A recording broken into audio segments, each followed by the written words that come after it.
Hey everyone, and welcome to my review for House of the Dragon Season 2, Episode 2, Rhaenyra the Cruel. And what a fantastic episode this was. I was absolutely absorbed by all the dialogue and character work, and then of course the duel of the Cargyll Twins at the end. Although it went nothing like I expected, it was an incredible way to end the episode that had me on the edge of my seat. So like always with my reviews, I'll start with the positives, then move on to what few negatives there were, the top 5 moments, and a final score. Now, where to begin with the positives? From the opening scene they had me hooked. The music, the chaos in the Red Keep, Aegon raging, the scene was so powerfully done, I felt the emotional connection almost immediately. I wasn't the biggest fan of how they handled Blood and Cheese, but I think they got the aftermath pretty much perfect. The intensity of that initial small council meeting, with Aegon understandably reacting from pure emotion, while his grandfather Otto Hightower tried to think rationally and steer them toward turning this tragedy into a political victory. I have to say, even though I'm firmly against what the Greens have done, I can't help but feel an enormous and ever-growing respect for Otto Hightower. He seems to me like a wise, seasoned, and at times unscrupulous man, eternally dedicated to his house and, in his own way, the realm, willing to spill blood and act immorally, but without being reckless or ruthless in the pursuit of their goals. He had so many great moments this episode, but it all started with that small council meeting, where he successfully talked them into a public funeral procession to display the body of young Jaehaerys. This then led to the next great scene where Alicent explained their duty to her grieving daughter. Last episode, I wasn't sure I liked Helena's subdued response to the tragedy, but her reactions this episode were incredibly moving and sad. I felt so bad for this woman, as you could see the pain, confusion, and fear in her eyes throughout the talk and procession that followed. Not only did her mother fail to offer proper comfort, but then later on, when Helena passed by Aegon, for the briefest moment I thought he was gonna say something nice, but instead he just walked past, and it felt like another blow to Helena. It's not like they were close before, but his failure to provide even the smallest scrap of affection felt so harsh and painful. I was heartbroken for this grieving mother. The procession was also well done, and seeing the corpse of the boy with his head sewn back on was really sickening, which proved Otto correct, as the entire city seemed to erupt in sympathy for the Greens. Switching over to Dragonstone, we were given another series of great scenes, starting with Rhaenyra's outrage over the accusation, with people on her own small council believing she was guilty. I enjoyed seeing how fiercely she defended herself, but then her face said it all when she looked over at Daemon, leading to a harsh but inevitable confrontation between them, which I'll talk about more in my top 5 moments. Staying on Dragonstone, I've been enjoying the appearances of Baela and Rhaena, especially Baela with Jaehaerys, as it was nice seeing how honest they are and that they genuinely care about each other. It was pretty interesting too that Rhaenyra forbid Jaehaerys from scouting the capital, but then gave the task to her stepdaughter. She's clearly desperate to keep her remaining sons out of harm's way, which makes it even sadder knowing there's no way that's possible. It was also really cool seeing Rhaenyra's youngest children, Aegon and Viserys, knowing how important they'll be in the future. Spoiler alert, but it was awesome seeing 3 Westerosi monarchs in a single scene.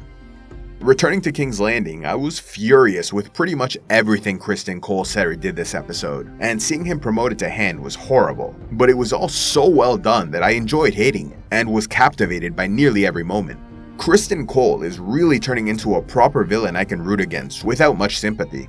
It's one thing to break his vows and have secret but relatively harmless affairs with Rhaenyra and Alicent, but it becomes infuriating when he starts wildly lashing out because he can't face his own insecurities. I felt that when he killed Laenor's lover Joffrey Lonmouth, and I felt it again when he falsely blamed Sir Auric and sent him on a suicide mission to assassinate Queen Rhaenyra. And while the duel we got as a result was spectacular, I have nothing but contempt for Criston Cole who made it happen. Similarly, I can't stand Aemon One-Eye, but the actor Ewan Mitchell is doing a great job with him. I do still think he looks way older than he should, but to me, he perfectly portrays this dark and tragically lonely princeling, seeking comfort in the arms of a maternal prostitute in a pleasure house to make up for the affection denied to him from everyone else in his life. So many times this episode, we saw the Greens fail to provide any comfort or familial connection when it was sorely needed, like Aegon with Helena, Otto with Alicent, and Alicent with Aegon, Helena, and Aemon, leaving them all to continue suffering, growing further insulated and individualistic, making it harder to work as a team and win the war. Alicent was so lonely by the end of the episode that she returned to the arms of the man who brazenly failed to protect her own grandson's assassination. Aegon as well was absolutely shattered this episode, his rage so wild and violent. He was desperate to unleash his fury, and nowhere was that more pronounced and understandable than when Blood was arrested and incarcerated. Seeing Blood terrified and giving all the information was tense, but when Aegon walked into the room it was stomach-churning. I was a bit surprised he went for such a strong blow to the head right away because I'm pretty sure that alone would kill him, meaning he won't endure the days of torture described in the books, but it's not like I can blame Aegon for unleashing his fury as directly as possible. When Aegon then wanted more vengeance by putting all their rat catchers to death, we got the amazing reveal that Cheese was apprehended and killed along with all the innocents.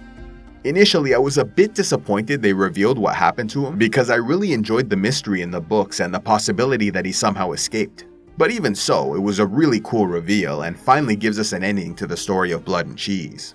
This scene also introduced us to Ulf the White as he walked through the streets seeing the hanged bodies for the first time. Last week, I mentioned not being sure if Hugh Hammer would be part of the series, but apparently he was already revealed and confirmed in promotional material, which I didn't watch this season because I wanted to go in as fresh as possible. But now that I know the Dragon Seeds are coming, the introduction of Ulf and Hugh Hammer is absolutely amazing. A bit of spoilers here, but it's also surprising to see how good-natured and decent Hugh Hammer appears, as by the end of the books he is thoroughly reviled by both sides. This makes me think his reputation will be tarnished because he'll ultimately stand up to all the nobility. He'll be remembered poorly because in the end, he'll have no loyalty to the Blacks or Greens, and will instead remain loyal to the common people and his family. Whatever happens, it's going to be fascinating to watch his story unfold. So after all the positives, we move on to the negatives, and thankfully there isn't much to say. The only thing I can point to is the scene between Mysaria and Rhaenyra. I actually thought the scene was good, and Rhaenyra was great. I also think the actress playing Mysaria is doing her best to portray the role as written, but I can't help but feel continually disappointed and unimpressed by how little ambition and cunning I see in this character. I was hoping she would be like Varys the Spider, similar to how Larys is like Littlefinger, but this is a very minor complaint because even so, this scene was well done, and her speech about never being taken seriously was a perfect reflection for what's been happening to Rhaenyra. So now let's move on to the top 5 moments of the night, beginning with number 5, which was a scene involving what I think will be 2 of my favorite characters going forward, Adam and Alan of Hull. It is absolutely amazing seeing the brothers, and so far I'm really enjoying their portrayal and see great potential for both. The scene itself was fascinating, especially with the differences in their personalities. Seeing Adam being more adventurous and willing to take risks makes a lot of sense considering what's coming in their storyline. And later seeing Adam staring up at what I assume was sea smoke flying through the air was a really powerful moment. Related to all this, I also enjoyed the scene of Corlys with Rhaenys, but I'm getting very worried about their relationship, as it's inconceivable Rhaenys will be fooled by the idea those boys are the sons of Laenor. She'll know exactly who their real father is, and it may damage their marriage tremendously. Now at the number 4 spot, I went with the explosive but inevitable confrontation between Rhaenyra and Daemon, each unleashing their pent-up anger over the succession and power dynamics of their relationship, with Daemon convinced Viserys feared him as the stronger brother, and Rhaenyra realizing her husband's obsession with the throne will always come between them. The acting from both was extraordinary, and watching Daemon storm off to the Riverlands was powerful. I absolutely loved the dialogue and intensity of this scene. For the number 3 spot, I'll go back to the opening of the episode, with the music playing perfectly as a companion to the chaos in the castle and rage of the king. Watching Aegon descend into madness was incredibly moving, seeing him smash the model that was so important to his father, a project which consumed far more of the king's time than he spent raising his son. And all the while, Aegon screamed he was the king, surrounded by traitors and villains. And although his anger was understandable, it really brought to mind the words of Tywin Lannister, that any man who must say I am the king is no true king. Everything about this opening was excellent, including the small council meeting where Aegon could barely contain himself. What a powerful way to start and really set the tone for this episode. Moving on to the second best moment of the night, I went with Otto Hightower chastising his foolish grandson the king for squandering the goodwill they bought with the life young Jaehaerys. Otto's righteous anger and disdain for the king was incredible to see. And again, I really have a lot of respect for this man, who clearly has a good deal of wisdom to offer.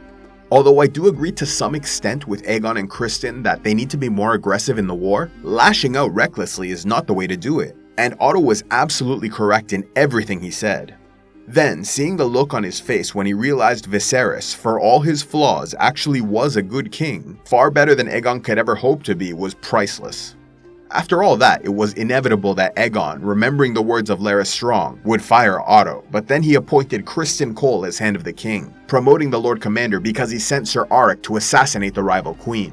Otto looked devastated, but not just for himself, as he realized Aegon is a danger to the entire realm, and so immediately made plans with Alicent, leaving for Old Town where he can prepare young Daeron Targaryen in the Reach, while she worked in the capital to orchestrate his inevitable return to power. Finally, for the best moment of the night, there was really only one choice, and that's the Duel of the Cargyll Twins, the famous story with many varying descriptions of what occurred. In the books, Sir Criston Cole sent Auric Cargyll on a mission to infiltrate Dragonstone, posing as his twin brother Eric, who served as Queensguard for Rhaenyra. Though he wasn't happy about the mission, he successfully infiltrated the castle, but his target was never discovered because he ran into his twin Eric, resulting in an epic duel in which some say the brothers killed each other out of knightly duty but died in each other's arms, while others, like Grand Maester Munkin, said they battled for an hour and woke everyone in the castle, but none could interfere because they didn't know who was who. According to Rhaenyra's Jester Mushroom, the fight was quick and they both suffered grievous wounds, cursing each other as traitors. I always thought the story was excellent, but I think they actually did it better in the show, starting with Criston Cole projecting his own guilt onto Ser Auric, who then successfully infiltrated the castle, though he was spotted by Mysaria, who I imagine went back to inform the guards. And then the fight itself, which was so raw, vicious, tense, and emotional. I did not expect Auric to get so close to his target, and was yelling at the screen for Rhaenyra to break free from her shock and run away while they were fighting. Although it definitely got confusing, I was able to keep track of them and was thrilled to realize Eric won the battle, only for my jaw to drop when he tearfully apologized and took his own life. What an incredible, heartbreaking scene that I'll definitely remember. So that's it for my review for House of the Dragon Season 2 Episode 2, Rhaenyra the Cruel. And like I said, this was amazing. After my disappointment with Blood and Cheese, this was an absolute breath of fresh air, and I really couldn't be happier with how they handled the aftermath and Duel of the Cargyll Twins. So I'm happy to say that this week I'm giving Episode 2 a perfect 10 out of 10. This might be my favorite episode so far, and if they can continue to approach this quality going forward, I'm gonna love this season. But what did you all think? Did you like the episode as much as I did? And what did you think of the Duel of the Cargyll Twins? Did it live up to your expectations? Let me know in the comments below, and be sure to come back for my next review, as well as my Dance of the Dragons themed videos released every Sunday. So that's it for now, guys. Thank you very much for watching, and I'll see you in the next one.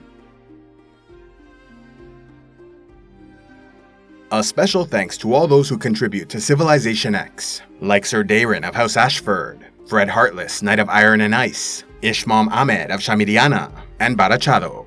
If you'd like to help the channel, be sure to give a like, leave a comment, subscribe, and click on the links below, or else go to patreon.com/CivilizationEx, where you can gain early access to videos, vote on future content, and watch the Patreon-only series, Heroes of Lore and Legend.